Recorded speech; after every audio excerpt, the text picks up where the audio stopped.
বন্ধুরা আসসালামু আলাইকুম। বন্ধুরা, এবার 2026-এ কিন্তু ভাইজান ভাইজান ভাইজান আইএসএফ ছাড়া কোনো কথা হবে না। সমস্ত রাজ্যের মানুষকে বলছি, আইএসএফ ছাড়া কোনো কথা হবে না। অঞ্চল আসতে ভালো করে বল, অঞ্চল ও বুথ, পাড়া প্রতিবেশী যে আছে সবকিছু প্রত্যেকেরই কাছে ফোন আছে।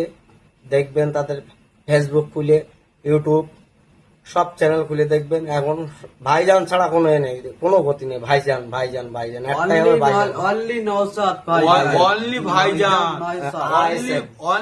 অনলি আইএসএফ ভাইজান। নওশাদ দরকার হলে জাহান পর্যন্ত দিয়ে দেবো, একদম। কিন্তু সেই কারো হিসাবেই তো কিন্তু দেবো। কিন্তু কারো ছেড়ে দেবো না, কিন্তু দরকার জাহান দিয়ে দেবো। ভাইজান ছাড়া কোনো কথা হবে না। এই ভাইজান- জিনিসটা আসতেছে। নওশাদ ভাই জিন্দাবাদ। নওশাদ ভাইজান জিন্দাবাদ, ছোট ভাই বড় ভাইজান জিন্দাবাদ, ছোট ভাইজান জিন্দাবাদ। সবাই নওশাদ ফলো ভাইজান করবেন, জিন্দাবাদ। শেয়ার করবেন, প্লাস পুরো রাজ্যকে জানাই দেন। হ্যাঁ, আইএসএফ কোনো কথা হবে না। আইএসএফ জিন্দাবাদ। বড় ভাইজান বি আসছে, প্লাস প্রত্যেক জায়গার থেকে, প্রত্যেক গ্রাম থেকে লোকজন সব এসে গেছে অলরেডি। কোনো